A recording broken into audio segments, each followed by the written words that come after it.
Crystal Star back again, and in this video I am looking at Project Looking Glass. The reason for this is there's been a lot of interest recently about Project Looking Glass again, and it is because I believe there's a video out there that's predicting Event 1, Event 2 and Event 2030. So I just wanted to have a quick look at Project Looking Glass. What does it mean to us light workers, and what does it mean to us truthers? So let's not hang about, let's get straight on with it.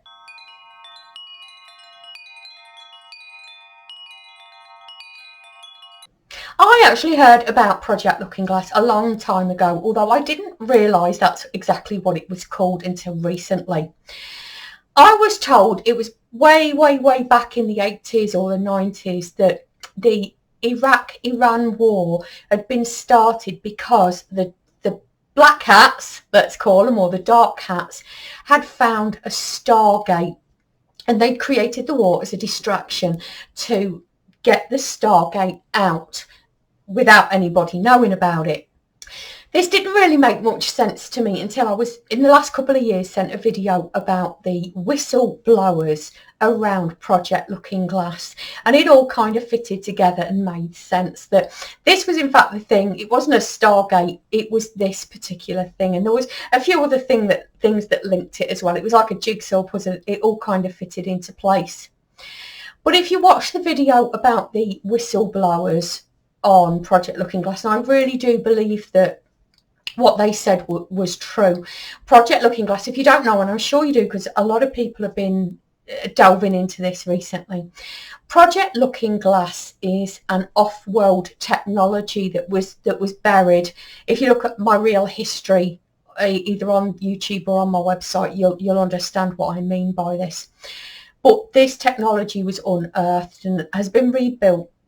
And what it does is it creates a kind of portal, viewing portal, where you can view the possible outcomes for the future, and you can change the possible outcomes of the future by changing the input and changing what you do. So you could tell Project Looking Glass, well, what if we do this, or what if we do that? What will the outcome be?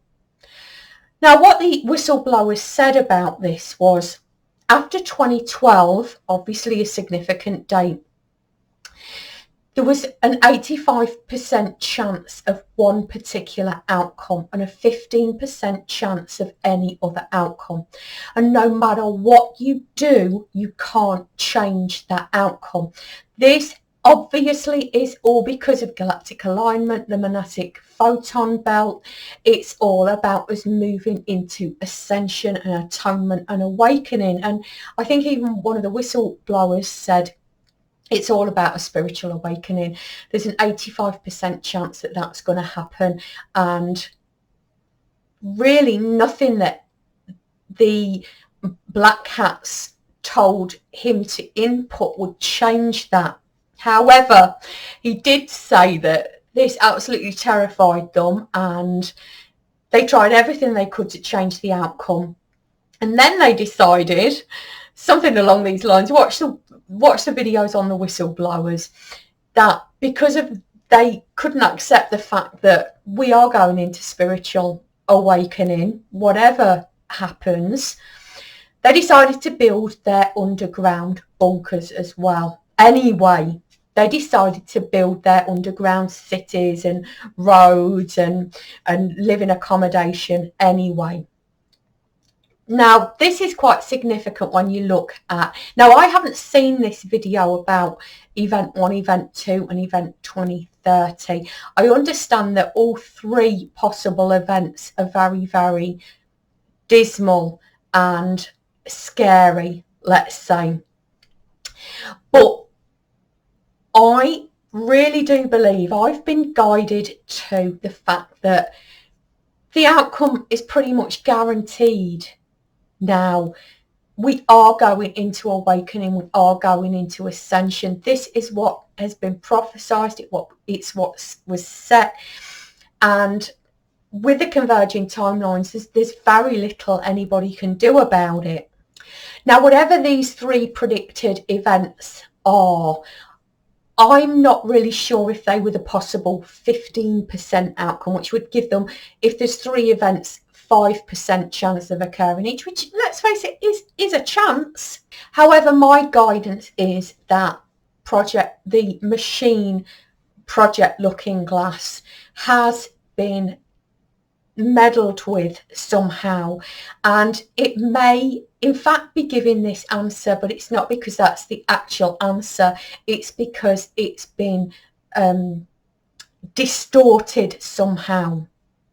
I also believe that no matter who it was who made this video, even if they really truly believed that this was the truth that they were putting out there, and I'm not disputing that they did this through good intentions, this is just another black hat op to make us fearful, to put us in fear where they always want us, where they can control us, and to push us into manifesting a different outcome than the outcome that is going to happen anyway.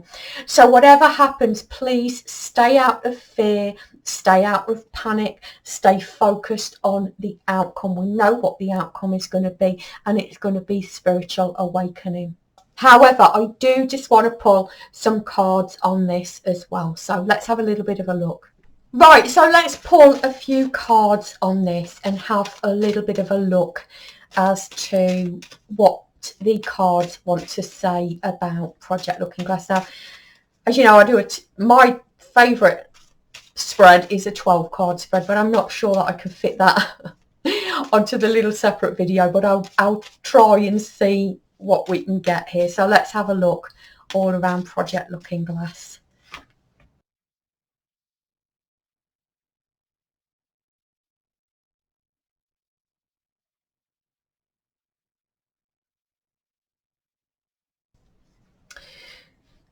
There seems to be a lot of information about this that we are not actually being told. I do get that the videos they've put out are causing a lot of distress, but that we are not seeing the situation as it truly is.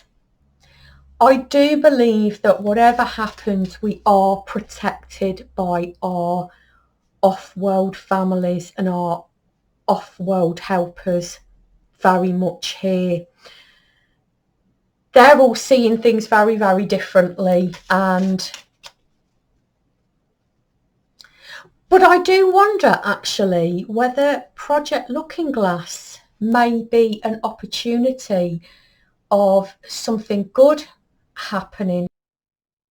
I do want to look into this more carefully, because this is not the answer I was expecting at all, and I'm not quite sure what the outcome is going to be here. I wonder whether this could be used maybe to our advantage. I get that this was probably very much like I suspected, this was a black cat op, but I do wonder whether this can be used to our advantage here. Let me pick a few more cards about this outcome, and let's see if we can get a little bit more about what they are talking about this outcome here.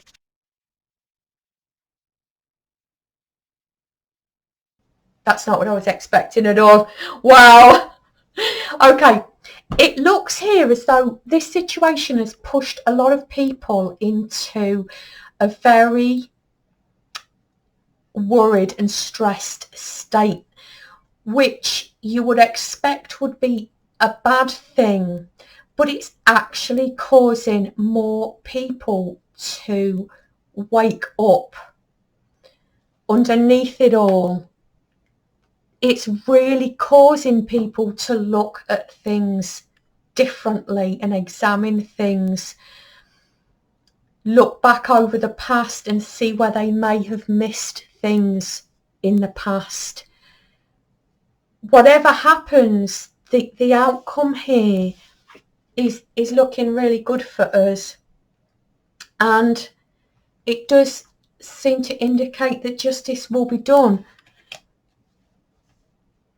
I wonder whether this situation is causing people to wake up. Wow, That wasn't what I was expecting to see here at all. I don't know whether this was set up like this to awaken people, whether this was the actual event to create predicted other events. Shall we have a look? Or whether this was a black cat op that it's just backfired, because let's face it, everything they try these days is just backfiring, as is timely to do so. So let's ask that question.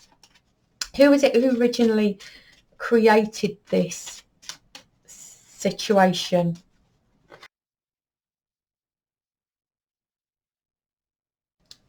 Okay. They're not giving me a direct answer, and I do understand why. I would suggest from these cards this was originally a black hat idea or plan. I get that it was realised that to cause an emotional reaction in the population is obviously what the black hats wanted, but the white hats must have realised that it was actually in their benefit to do this right now as well, and they struggling to get people to wake up, which is not surprising really, is it? I think we're all a little bit shocked at how many events and how many signals and flags have been ignored by the general population. I get that this is just another strategy by the white hats. They picked up from the black hats and they are using it to their own advantage now. And I do get that people are going to be, it is working. It is actually working, and people are getting in touch with that emotional aspect a little bit more.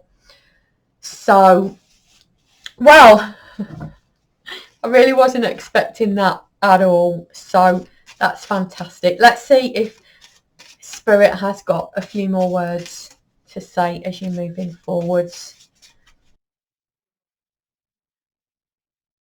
If you watched my last video, you'll know these are pretty much the same cards as we got before. Just get into that love energy, stay into that love energy. Things are changing, things are breaking down. We're ready to move on. We have to be getting ready to move on. We're going to be jumping really, really soon.